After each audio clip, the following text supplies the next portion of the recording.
What's going on, guys? My name is Cody Luongo, and welcome back to The Reload. It's been about over a month and a half. I think the official countdown was 40 days. But welcome again, The Reload, your home or your other home for competitive Counter-Strike, sourcing HLTV. It's great to be back, and now we are sponsored by Hotspawn, your one-stop shop for all esports news, covering League of Legends, Dota, CSGO, just the whole nine, offering guides and everything you want to really be sure to follow when you're following the competitive scene, obviously, including guides. So huge shout out to Hotspawn. Be sure to check them out at hotspawn.com. And again, welcome. We got an awesome show. It's been the player break just finished up, and we're already far back deep into Counter-Strike. I'm still getting the gears starting to turn again, but you know, we've got Cloud9 on the rise at the ELeague Invitational, Liquid trouncing Astralis at the iBuyPower Masters, and the M4 versus the AUG debate. What is the deal here? What is the difference between these guns, and which is better? We're going to break it all down for you in today's show. Of course, we're going to bring in our lovely guest today. It is a bird. It's not a plane. It's a bear. It's Erik DaBears Stromberg, baby. Let's see him. How's it going? Let's get deep today. Oh my it's been God. A while. You said 40 days? 40 like it's been longer than that. days. Feels like 2 months to me. 2 months.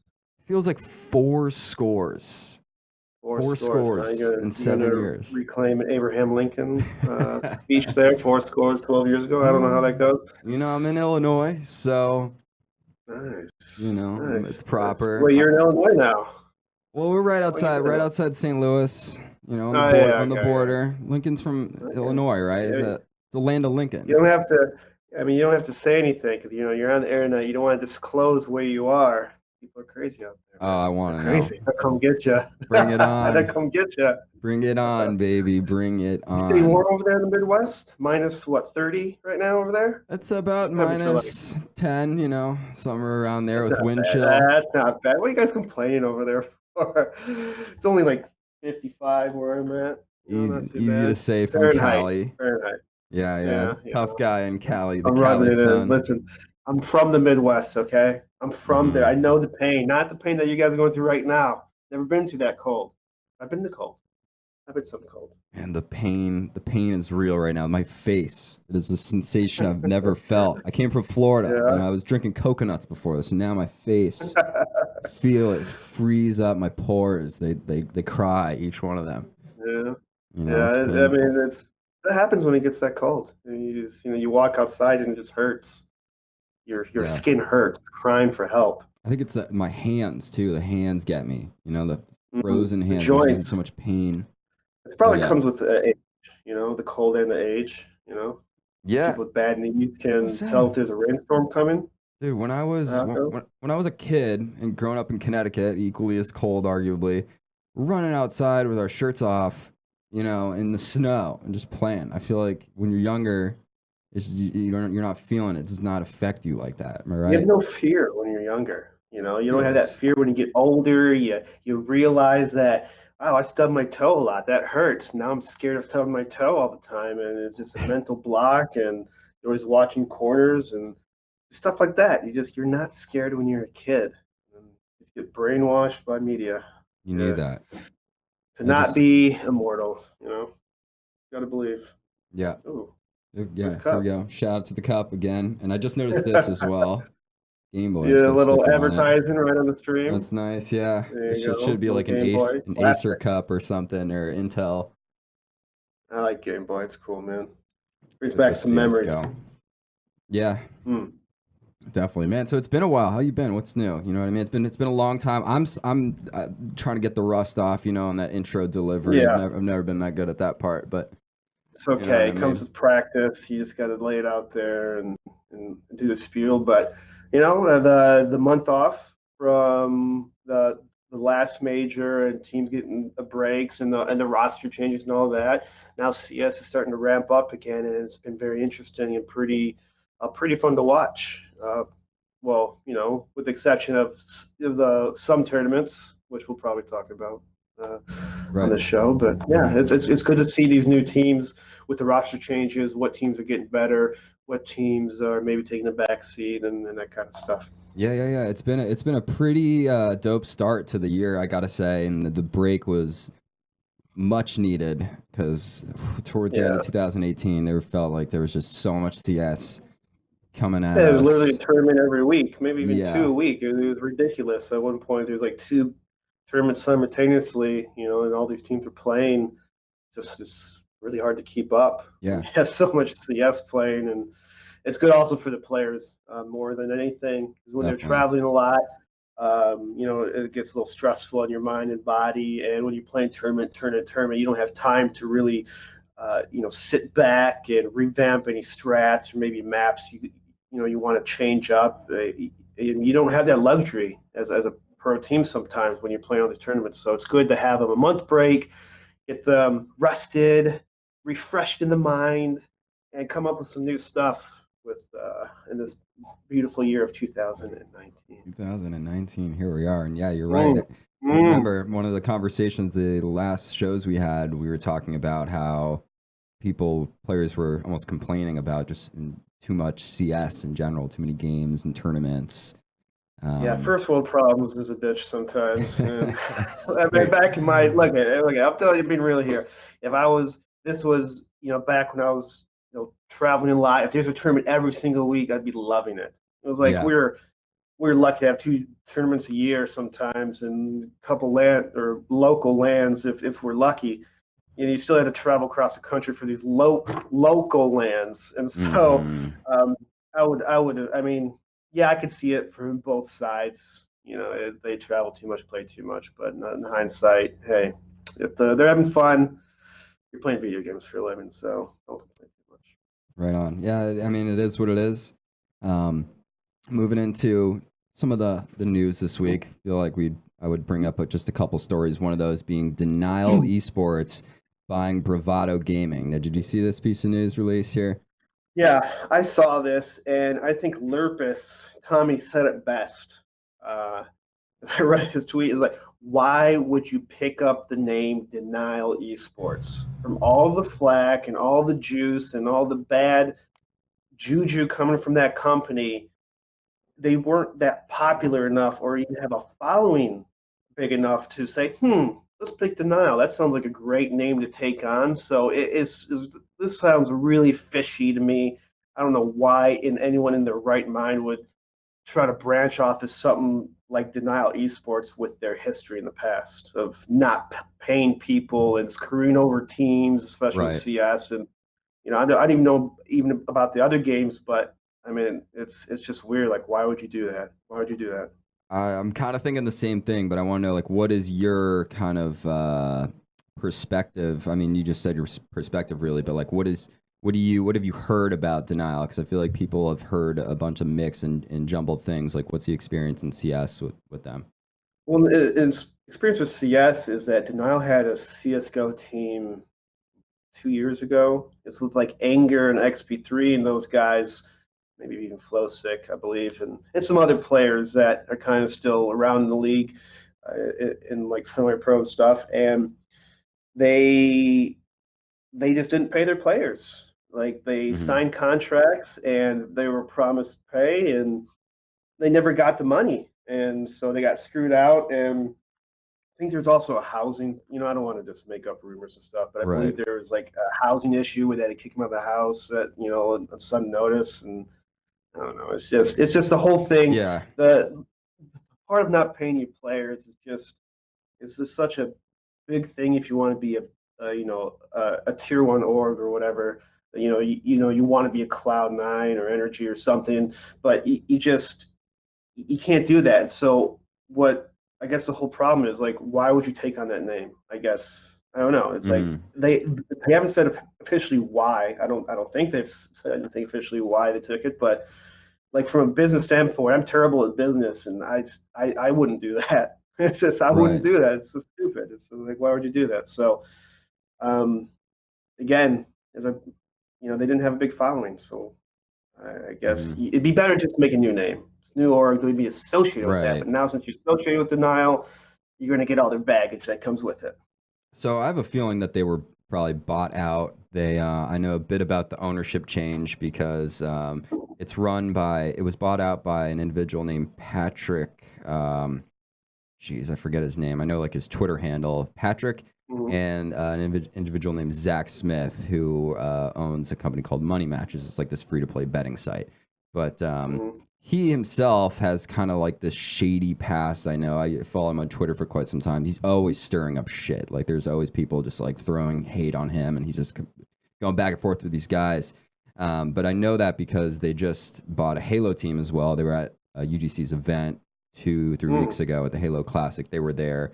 Patrick, the guy's very nice. Didn't mean to catch up with Zach, but I do know about sort of this like shady history that I've been kind of digging into and learning. If we could pull up this tweet right there, you see DK kind of going into it with Zach, the CEO, Zach Smith.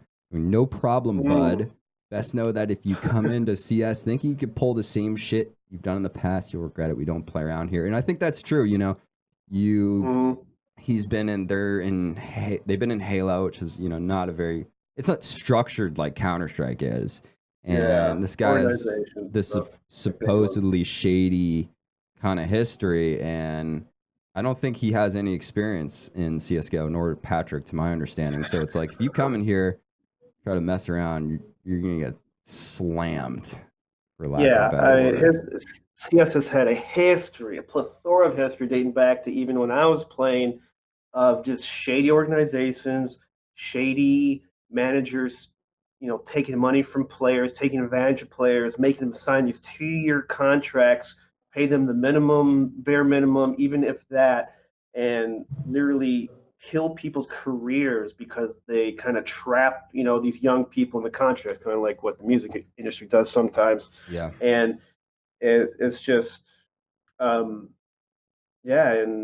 with all that corruption, like we're like that little kid that's just scared of new stuff that has a shady past, you know. Like recently, I guess, in more recent times, more controversies with betting, of terms of like those fake betting sites for skins and stuff that really rigged their contest. Yeah. So that got a lot of people stirred up, and as well as just, you know, it's just nuts. And how, like, why would you even want a whiff of that? Like, I keep going back, why would you do that? Because it just blows my mind, and why you would ever do that. And why would you buy out a previous, like, did they buy a team or something, or they just pay out for the name and I guess all the old contracts, which they say they're going to be paying out to the players, which I'd love to see if they actually do that. Right. I mean, that'd be great. I mean, Yeah. that'd be awesome if they did. Definitely. But, you know. Yeah, I think this story is due for like some sort of investigative reporting, basically. But besides all the kind of shady stuff, however you want to put it, Bravado is a pretty decent squad. The South African quartet and the coach that they signed. They took second at DreamHack Open Winter, and they took first at the DreamHack Mumbai Invitational, and played well in the minor as well. So like, this is a pretty decent team. Yeah, they have a lot of promise on Bravado. So yeah, hopefully they'll, you know, the NAL can actually support them and send them to events so they can continue to grow on an international scale. Right. And they get this LAN experience that some of like all these good teams have. Yeah, and last little final note on that is that I believe on Twitter, Zach, the co-owner, said that he was going to relocate them to Vegas or Nevada, where they are stationed at. So there's that bit too. That's pretty big, right. You know, from South Africa. I mean, if that's where, you know. Yeah, South Africa to Vegas. I mean, I guess hot weather. I don't know how hot it is in South Africa, but Vegas is pretty hot. Assume it's hot. But it's South Africa, so I'm not going to show my ignorance by saying something stupid. I'm just going to leave it at that. So we also have Finesse, who departed from E United. He announced, I think, earlier this week. He left during a pretty disappointing finish at the America Minor.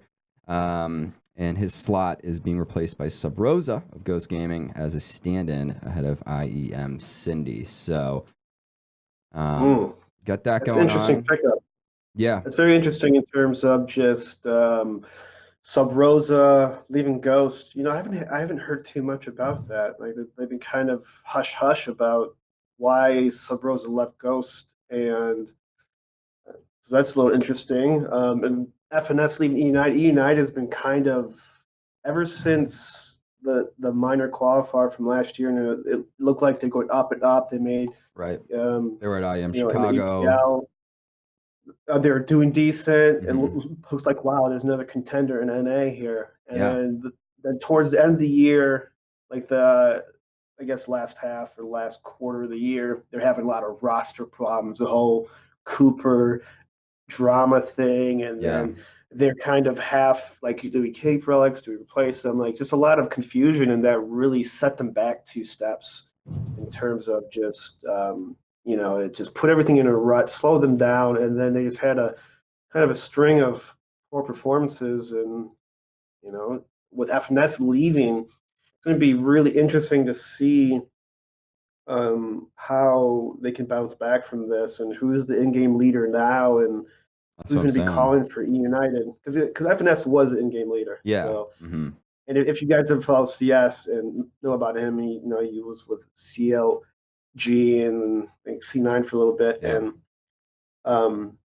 and just he's a methodical player. So maybe it wasn't the best for E United, because E United seems kind of like more of an explosive team.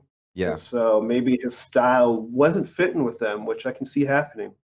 Yeah, especially when you factor in like Cooper, they kind of do fit more into that explosive category, whereas Finesse is the more like slow, take your time, sort of strategic thinker. Yeah. But he was mixing it up, but for the most part, it's just he's slow defaulty kind of guy, and it's good to have that, but you have to be able to turn on the jets and change up your play style if you play a different kind of team that counters you. Mm-hmm. Yeah, I mean, I thought that E United was kind of on the rise too, as like this new NA contender, but with Cooper and Finesse, so just to see that he's leaving, I mean, I'm not totally surprised, because they were not really performing that well, so it makes sense, in my opinion.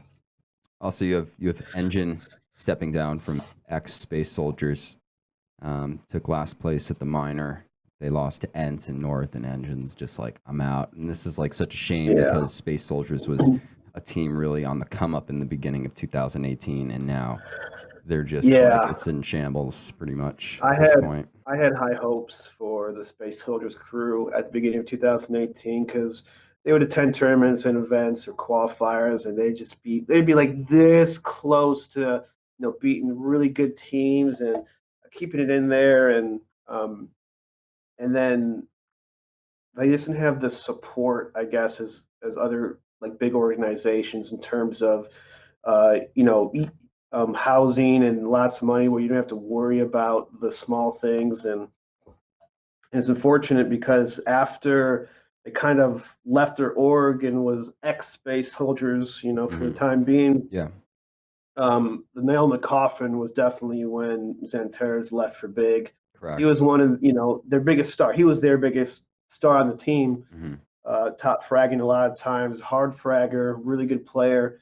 And when he left Space Soldiers, it was just a matter of time before they start crumbling. And so I can't see them being a team anymore. I feel like people are probably going to go their separate ways. I mean, they might make a new team with a core of 3 people or whatever, but I don't know. Just have to find out and see what they really want to do. It's too late. I'm with you. After it might be too late. I don't know. Engine now. I mean, why would you? There's no incentive even. Because they don't have an org. I mean, they've been like struggling, and now things are just falling apart so quickly. It's like, how can you stay in this at this point? It's going to be a while before we probably see them come back again, if they decide to do it. I mean, they still have, with their spot, the spot stays with the players a little bit, and so I don't know. We'll see, I guess. They're going to be the ground soldiers now for a while. The ground soldiers until they get off the ground. They're going to sit back. Sit back and just have a good time. So, lastly, and I figured we would do a more thorough dissecting of this probably the next week when it's closer, but the IAM Katowice major teams are finally set. Here you have it on the screen. The minors wrapped up, and it's a pretty interesting mix of teams. I am super excited for this. I've got to be completely honest. Yeah, there's a lot of solid teams, and not really like it's exciting because you see some new teams up there like Puria and um, what else we see? Vitality and whatnot. And so, and Greyhound Gaming, the Dick Stacy, let's go. So it's good to see some of these new teams, and it'd be cool to see if they could advance to the next stage, who it's going to be. Tough one. And Vitality has, they've been pretty good, even with Zaiwu, who's been just fragging hard, really big up and comer. Watch for this guy, but the teamwork a little inconsistent. They just lost to some random team, I think today for another qualifier, and so I don't know, but it's going to be some good matches. It's going to be some good matches. You see NIP all the way down here with V2, Cloud9, all of them. So I'm interested. Yeah, I mean, like, I'm going through them right now. NIP is such an exciting team to watch. Fnatic, having that roster change back when, around the time of IEM Chicago, have been looking amazing. You have Vega Squadron, which was a team that performed well in the London Major.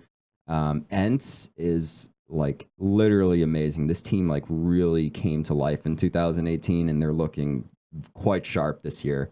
Vitality, obviously an interesting story. And NRG, I mean, I know you're happy to see that.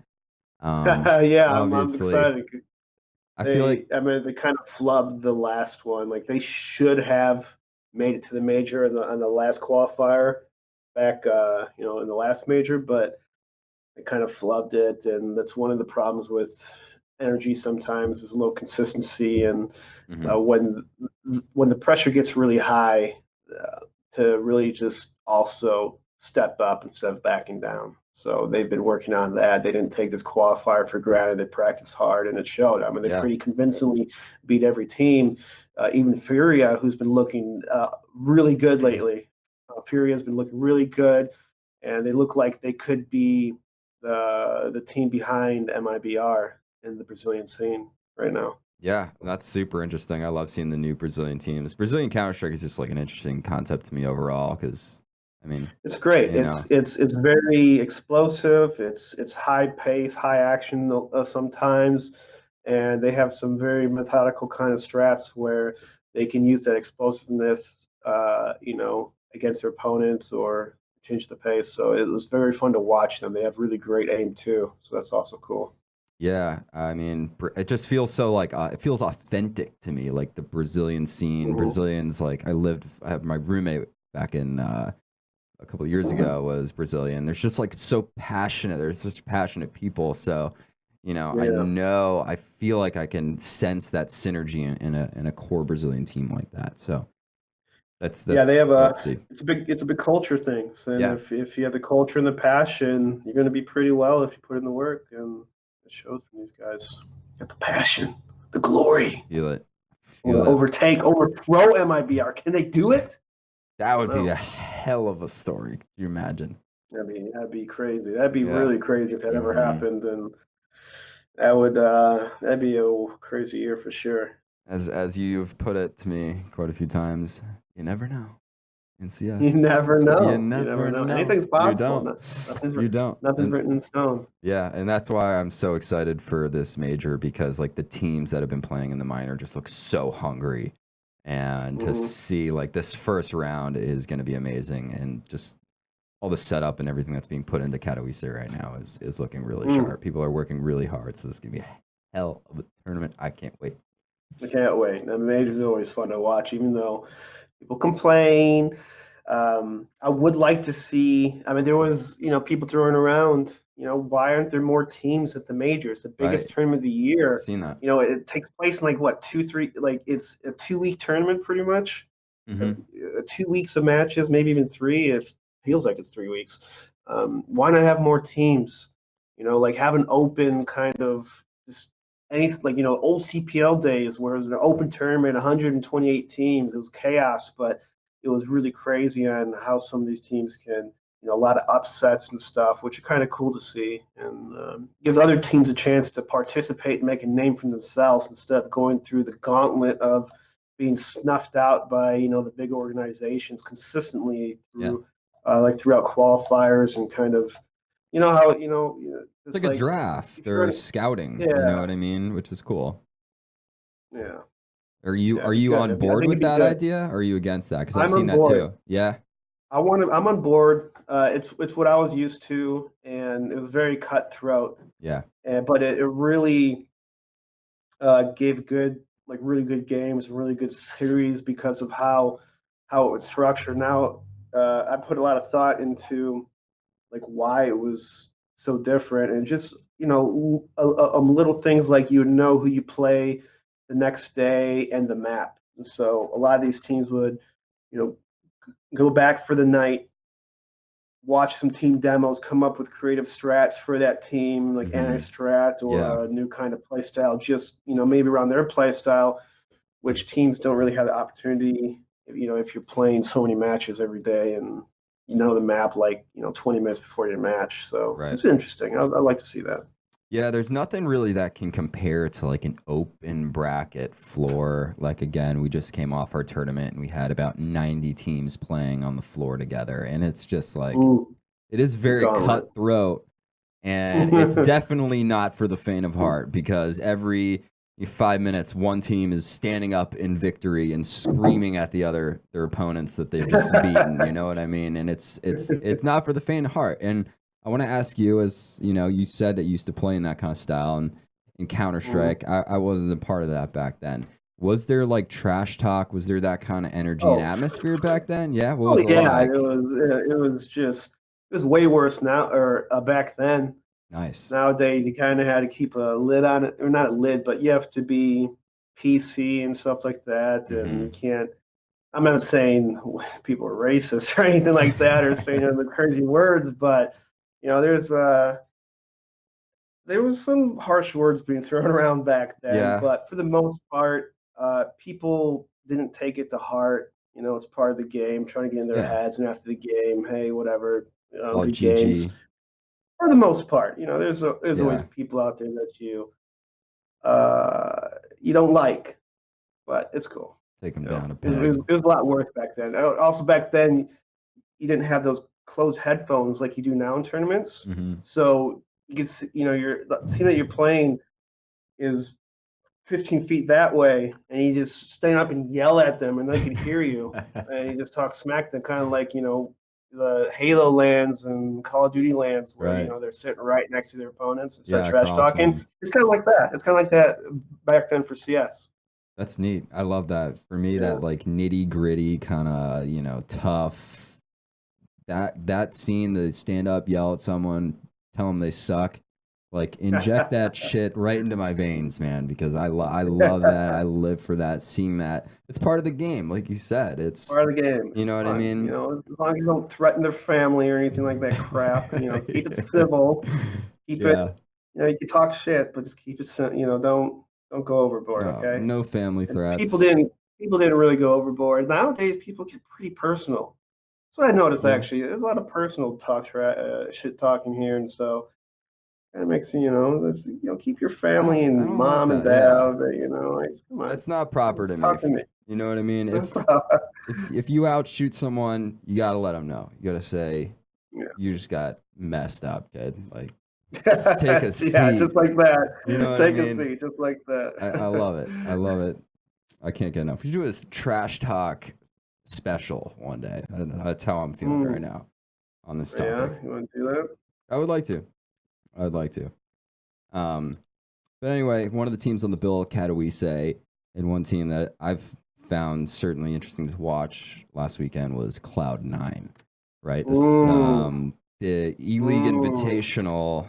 I mean, not expecting that from them at all. Yeah, Cloud9 is kind of a weird roster of misfits, and I wouldn't say leftovers, but teams where maybe they didn't want them, and they're doing fantastically. Automatic on the AWP has been really holding his own, hitting some great shots, and Keo and Flusha playing extremely well.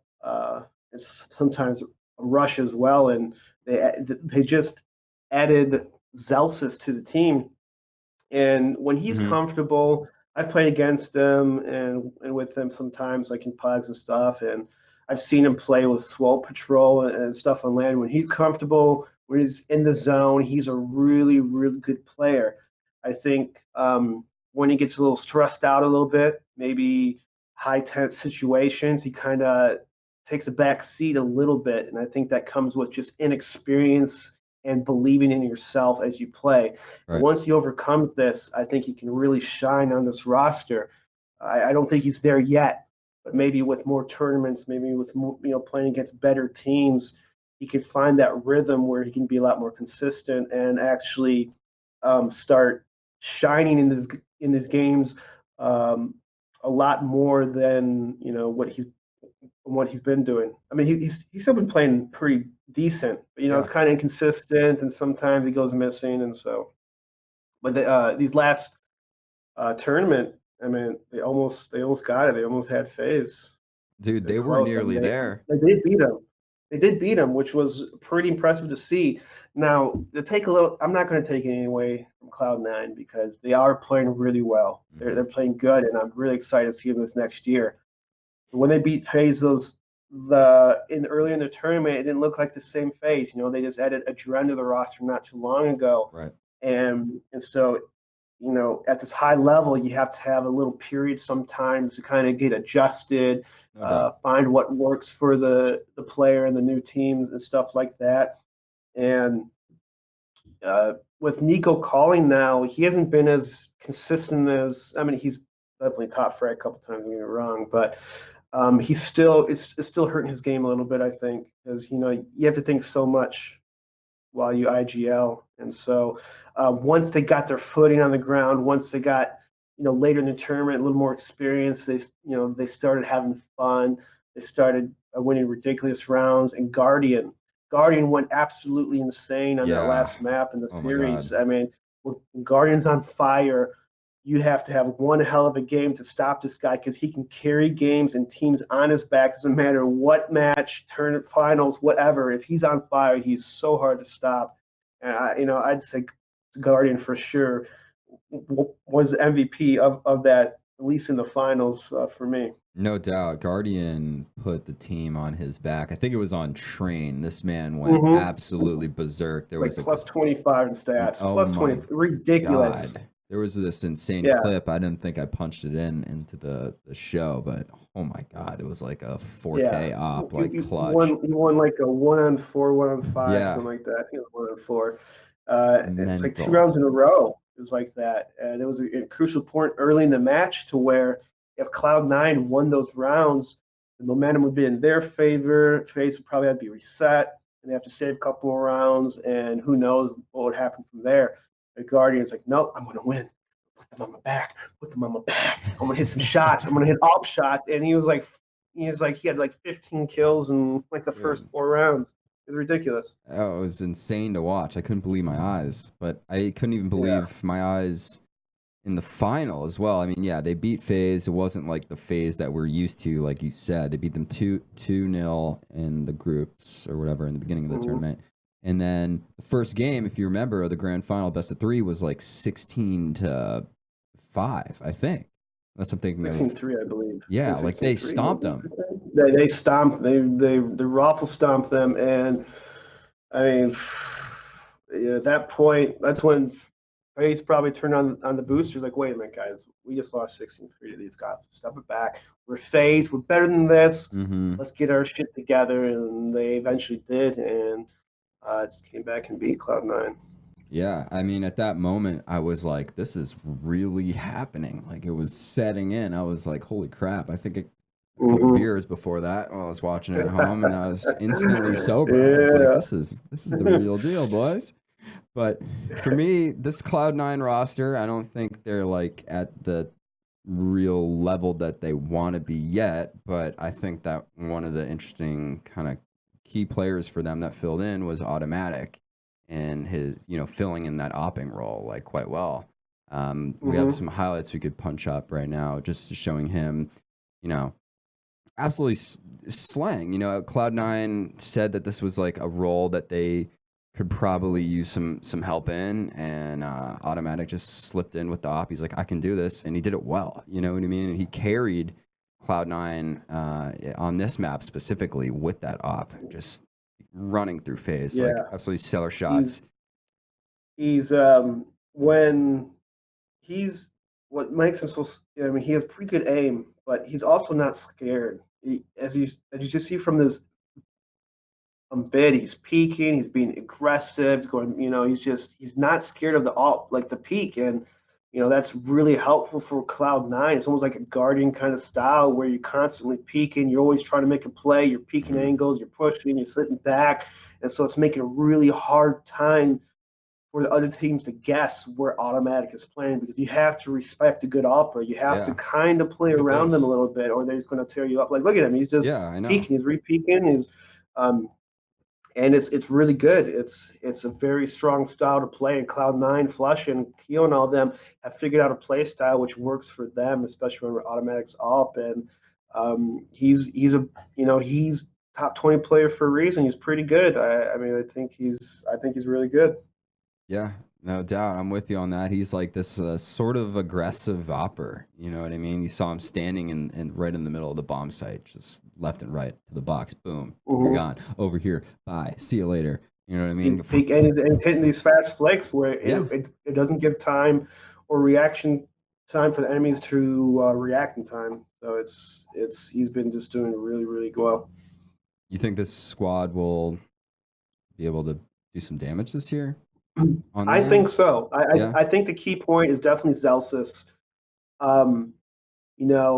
Because in the last 2 months with Cloud9, you go look at their matches, they do beat good teams. They barely lost to Astralis, in December. They beat NIP. They kind of got stomped by Navi, but they beat Fnatic.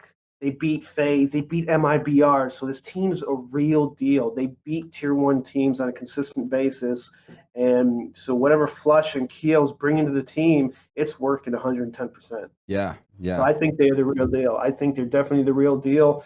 And I think already they're already the number 2 team in the USA. I think they still edge out NRG. I think NRG has to prove to me at this major if they're the real deal. I want them to get past this stage and see how Cloud9 will do as well. But I do think it's like Team Liquid and Cloud9 Energy, and you can kind of maybe interchange Energy and Cloud9 a little bit. I mean, I guess we'll see after the major, but Team Liquid far and above, still the number 1 team. It's kind of like any given Sunday situation for between NRG in terms of beating Cloud9, and then just Cloud9 in general. Like, they have the ability to beat any of these top teams, in my opinion.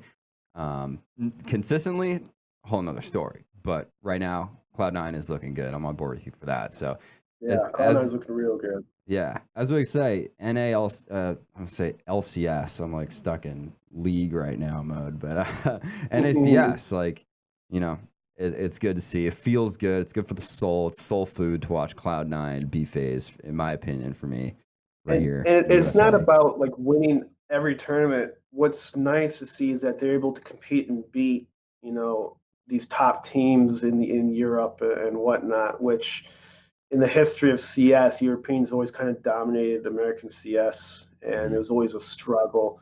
And now you see a lot more American teams going head-to-head, toe-to-toe, and beating some teams. So it's great to see that we're improving NACS little by little. Feels like 2 Europeans on it.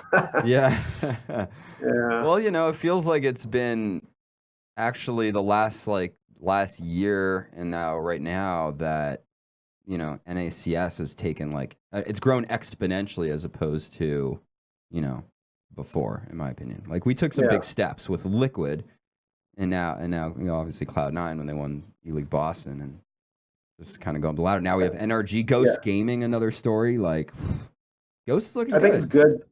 Yeah, Ghost is looking really well, pretty solid. So I'm really excited for them this next year in CS. I'm a good friends with James IRL, the coach for the team, and I sometimes hear his insight on how he thinks the game should be, and he's a really smart, methodical person who is a hard worker, and that's the big key, is that he's such a hard worker that he's able to.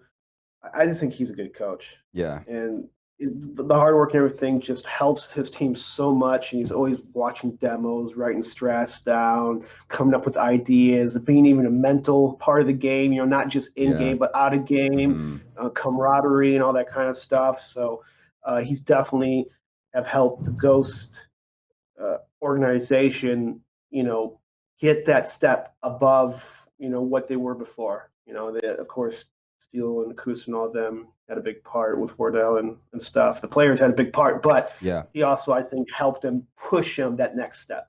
So I'm excited to see how they play. 100%. I could, from everything that I've learned about James, we spoke a bit when he was at DreamHack Atlanta, and all things considered, he's actually an amazing coach, and he's developing quite well. I think he's just getting better and better in what he does. And like you said, the emotional management of players, James really excels at. You know what I mean? He's fist bumps all the players between. He keeps in the line. Absolutely. If you're whining, why do they come flank? He'll stop that, nip it at the bud. Stop being that. Probably say worse words than what I just said, but he'll get them, motivated. That's what they need. They're a young team, except for Steele, but they're a younger team, and so with up and coming experience, they have to have someone behind them to put their foot down and to not cry. No doubt. Don't cry. Nobody cry. Not cry. Stop crying. It's gonna be okay. Speaking of NACS, Ghost Gaming, Energy, all that good stuff, we got Liquid beating Astralis in the iBuyPower Masters, baby. It happened. It finally happened. Oh my God. Crazy series, right? I mean, I remember map 1 on Inferno, Liquid lost 16-4, and you're just sitting there thinking, same shit. You know what I mean? Here we go, back again. Yeah. And then they came back and beat them. I think it was 16-11 in map 2 and 3. Naf was the MVP. He was a beast in the server. And you got to see Stewie on Liquid, right? And you're kind of asking yourself, is this the proper fit? Here's some highlights from Stewie as well right now. Oh, definitely. I think he, as I said, when he first came on, I thought he was a great fit for Team Liquid. Taco, he's a good player, but he's more of a kind of a support roller and trying to get information, while Stewie is a playmaker. He wants to make plays. He wants to be there in the fight all the time, and I think that's what some of that Liquid needs to kind of push him over against some of these tier 1 teams and start winning tournaments. Now, not to take anything from Team Liquid because they played pretty phenomenal, but this iBuyPower is kind of a shit show in general, with all the delays and problems with computers and all that stuff. I'm not going to say that's why Team Liquid lost, but you could tell after the first map with Astralis, I don't know what happened. They stopped Team Liquid, and I don't know what happened between the first map and the second map, but Astralis just did not look like the same team. They did not look like the team that won the major or was been so dominant. So I don't know if there's maybe the tournament was too late or something happened, or Team Liquid just played above and beyond and made Astralis look that way. I think it's a little bit combination of everything. Yeah. And but I think Stewie's a really good fit, and I think Liquid's going to do really well this year. No doubt. Yeah, I mean, we talked about this. You said Stewie added that. I guess I don't have a better word for this, but this random element. Because he is a playmaker. Yeah. He wants to go for those balls he plays. Look at that right now, just holding his ground. He's getting Molotov thrown at his face. This man stands there and says, "Gotcha, buddy." He put himself in the position. He put himself in that spot, because when you throw that Molotov, you have a half a second where you pull the gun out. And so to give him time to just peek that angle before he can pull out his gun in time, or maybe be ready for the angle and for the shot.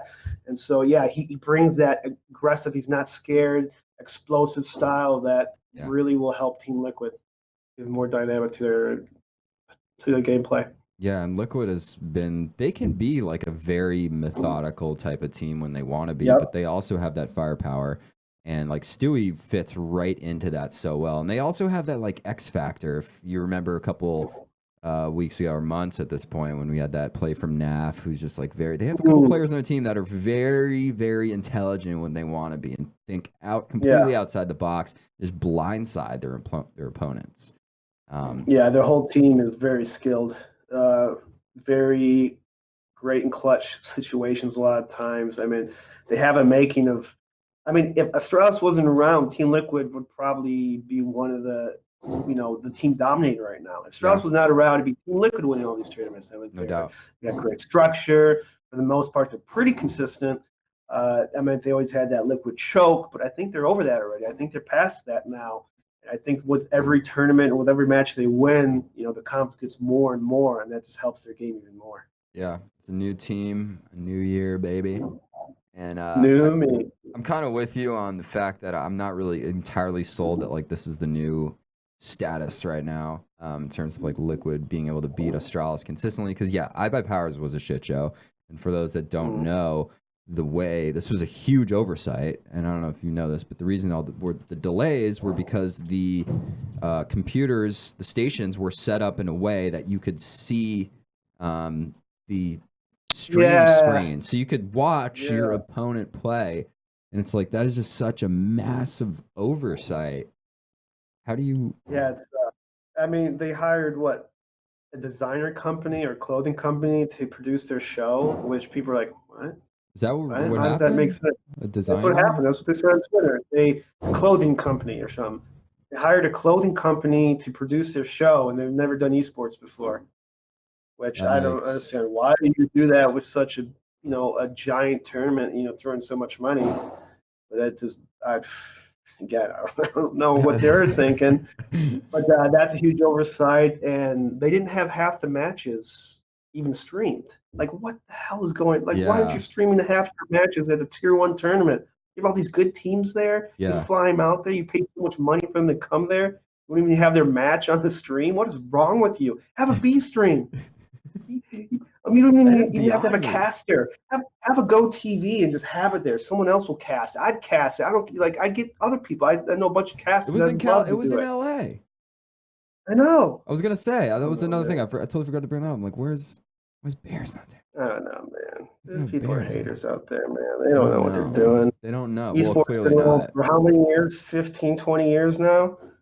At least 20 years? How people are doing. What's wrong with you? You got all these people trying to make money. They don't know what they're doing. They just want a piece of the pie.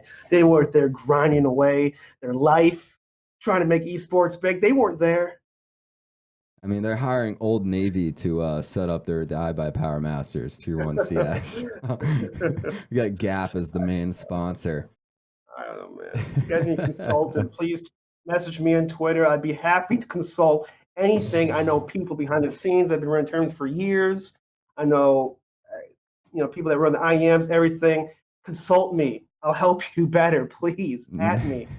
Message me. I'll make your tournament better. I'd say, wow, hiring a clothing company, that's a bad idea. There you go. I just saved yourself $1 million in damages. No shame plug. Bears knows it. Yeah, breathe. I'm just tired of saying shit like this. I'm just tired of it. Hey, come on, we want quality baby. Here. Stop trying to make money. Stop trying to make money. Let's get some good events going, okay? Enough said. Enough said. Enough. Moving on. Let it out. Breathe it out. Moving on. We got the greatest debate of all time right now, because I'm seeing a lot of this on Twitter, and it is the M4 versus the AUG, the great debate, the case study. What is the answer? Because back in October, the price of the AUG and the SG, remember, made more affordable, $50 more than their respective counterparts, the AK and the M4.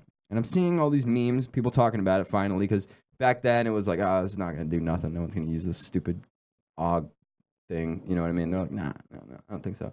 Now people are starting to talk about it. Now players are using it. Now it's killing. Now it's leading the pack. It's a deadly animal. Okay, I'm seeing some of these memes. Bring one of them up.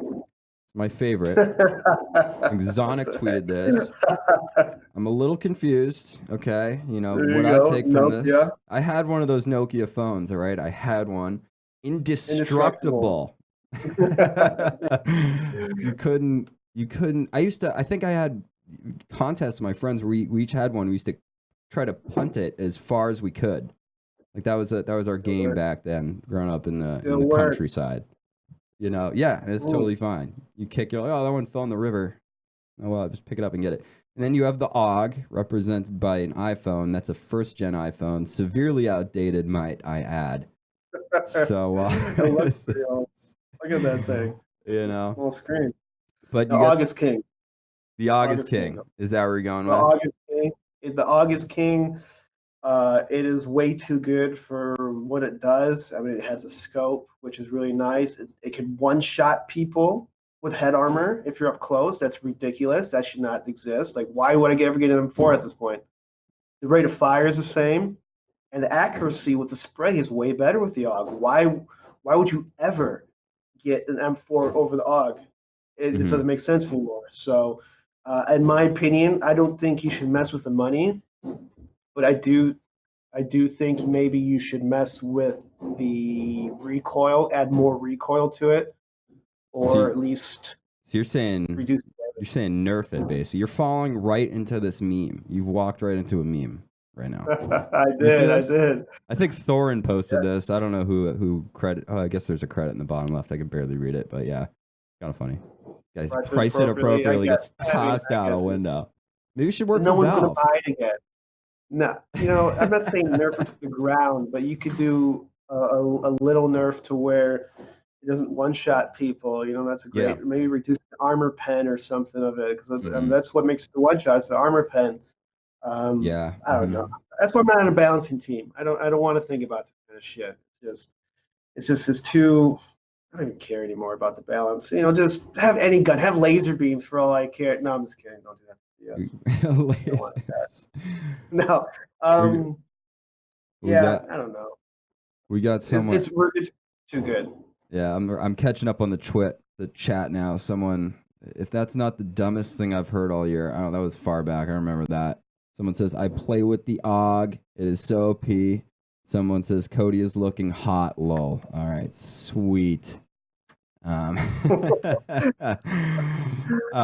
what was the dumbest thing that they've heard? I don't know. That was far up there. Lowly folder.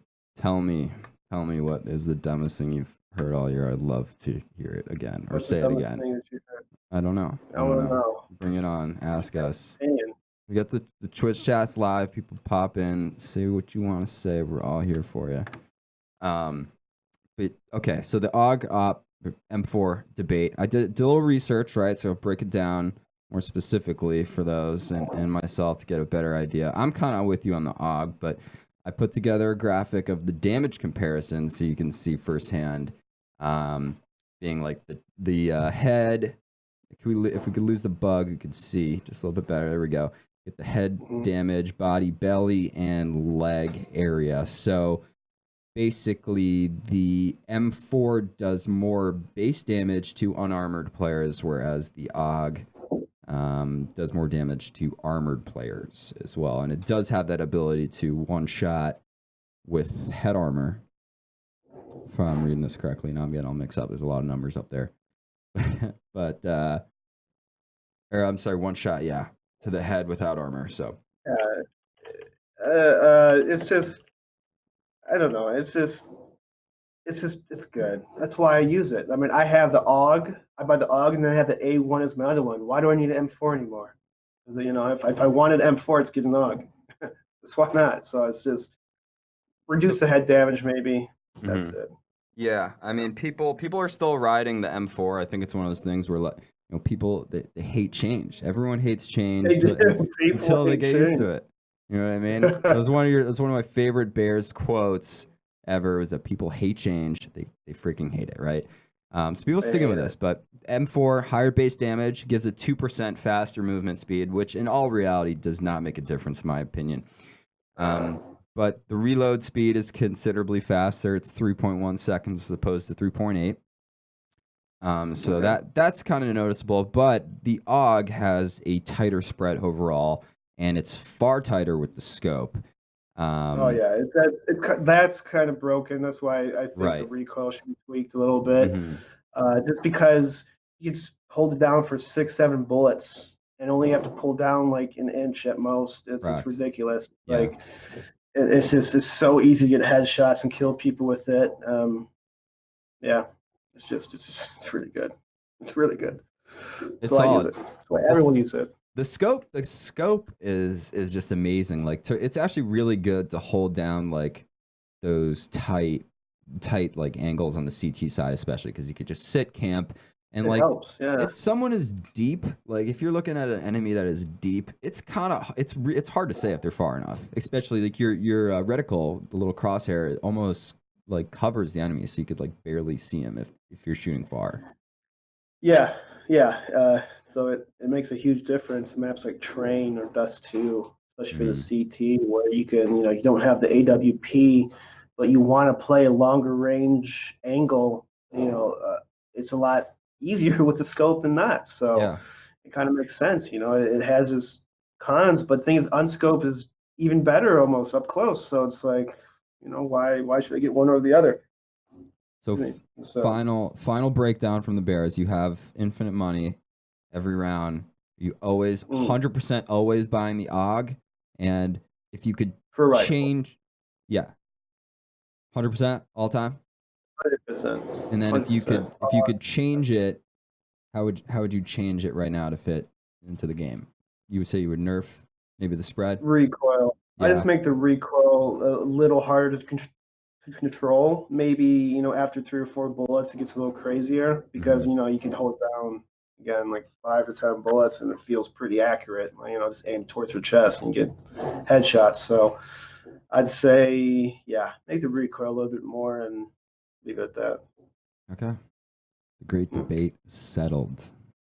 Everyone. Easy. Good. The Bears. Easy, he says. Balance. That was easy. The Bears. Perfectly balanced. I dig it. Well, that's all for the brunt of the show right now, and now we get to the fun part, right? Which is the play of the week and the banter of the week. Okay, now the play of the week, I might say, is our Hotspawn play of the week. Now, again, shout out to our sponsors over there. Hotspawn. You see that little flame? I just love that. I think the best part about this partnership is that the colorway just matches wonderfully. I know. Look at it. It's like you guys planned this. It's beautiful. Well, yeah, we kind of planned it. You could say, yeah.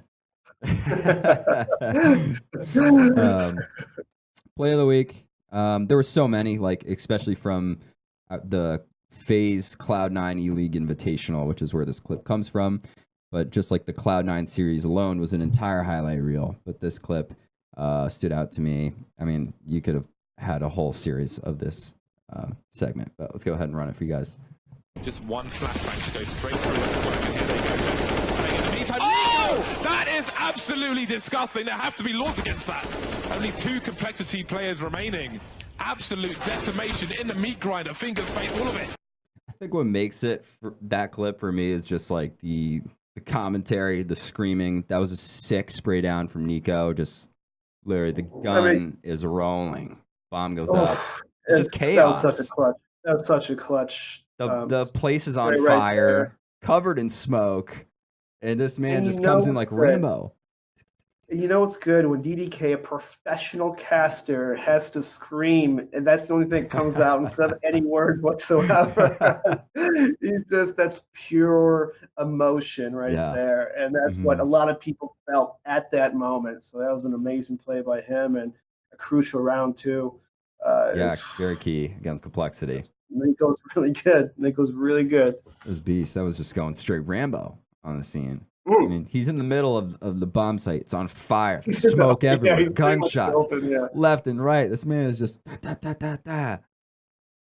3K in the books, baby. Nuts. He's nuts. good. That was solid. Love the commentary, everything about that clip. And lastly, we have our banter of the week, also from the ELeague Invitational, which, by the way, I just love this event because the production, everything is so smooth. The caster. Oh, yeah, ELeague is one of the best productions out there. Oh, my God. They're professional. TBS, Turner. I'm always so impressed watching ELeague, and they have everything. And one of the things is they were having tweets come in live. I don't know if you catch this part. The caged grandma. I thought this was pretty funny. I was laughing at this. Yeah, I remember seeing this. All right, let's roll it. Guys out there voting. Let everyone know who you think's going to win. All right, is it going to be FaZe? Is it going to be Cloud9? Sound off in the chat. Use those all caps. But more importantly, from that, a public service announcement. Earlier today, someone said, if Big doesn't win, I won't let Grandma get out at ELeague TV. Oh, no. Be kind to your grandmothers. I think it's time for a public service announcement. Let your grandmother out, okay? It's not cool. Grandma should be able to be a free-range grandma and not a caged grandma, okay? So do us all a favor. Let her free, man. Let her spread those wings. Fly away. Oh, he let her out of the cage. Wait, she's still in the cage in the picture, Wait, man. that's not the same person. Never, my son's Is like, that a different grandmother? That's... Did this guy go to that other person's house and release the grandma? It's weird. This is unreal. The worst episode of the Hardy Boys ever. I don't even. I love that. That clip. Yeah, they have a lot of fun over. They have a lot of fun over there at the Oh ELeague. my gosh, Nice. that is amazing. Golden Boy's commentary looks right into the camera and goes, "Let's make the grandma free range grandma." At that point, I was almost in tears. It's the biggest bird cage I've ever seen. How many birds do you fit in that thing? I don't Is that know. a bird cage? I'm assuming it's a bird cage. I It looked like a bird so. cage. I don't know. Is there a way if maybe we'll try to pull that back up and just get a still on that or something? But what?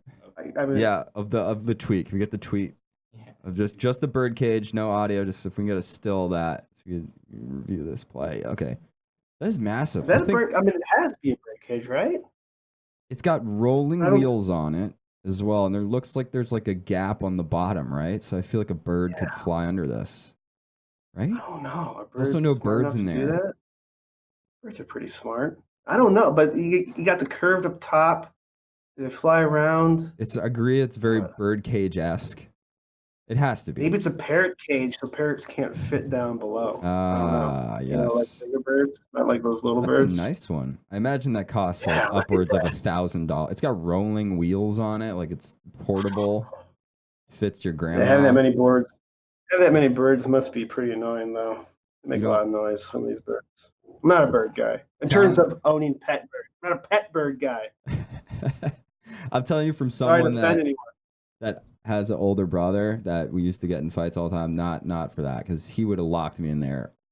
On the daily. Parents would have come home. I would have been, without food or water for like 10 hours just because my brother decided to lock me in there. That's probably how that would have went. I'm glad you made it out okay. I'm glad you weren't bullied too hard. Thank God, I'm the birdcage. So, I made it. Well, Erik, buddy, that's all we got for today. Any final words? It's good to be back. How's it feel? It's great to be back. Can't wait to watch some good CS. I'm excited for the major. I've been playing CS as well in league, so hopefully, I do well, and I'm excited. It's going to be a great year, I hope, and I hope everything goes well for you as well. Thanks, man. I got one question. Are we ever going to play Danger Zone together? Have you ever played it? I played did it a couple once. times. I I know. played it 'Cause once, and, like, I only say that because I was watching an old VOD of the last episode, and we were laughing about how the drones only drop you 6 guns with 6 bullets in it. Yeah. So I'm like, we actually That's got kinda to how do I feel this. about it. If they updated a little bit, throw in, more guns and maybe bigger map, I'd play it. I definitely would play it, but right now I'd stay regular CS is for me. All right, I'll jump in More a than- deathmatch or something. There you go. Yeah, show me the Let's ropes. go. Push the headshots. Push outside your comfort zone. Yeah, let's push it. Let's push it for real. All right, Erik, thank you so much, buddy. As always, I will talk to you next week, pal. Hey, Cody. Adios. Adios, my friend. That's going to do it for the show, guys. Thank you. As always, what can I say? I'm just happy to be back. The Reload's full swing every Thursday, 2 p.m. Central Time. Make sure to tune in. We're always bringing you the best Counter-Strike. Try to keep it up, funny, and all that good jazz, and always just provide you the best news and intel. Huge shout out to DaBears and also our sponsors at Hotspawn. Go check them out, hotspawn.esports.com. One-stop shop for all esports info, CSGO, Dota, League, everything you want to know, guides. It's just a truly amazing site, and blessed for the opportunity to have them as sponsors, and also UGC, who's produced the show. Thank you, guys. My name is Cody Luongo, and I will see you next week.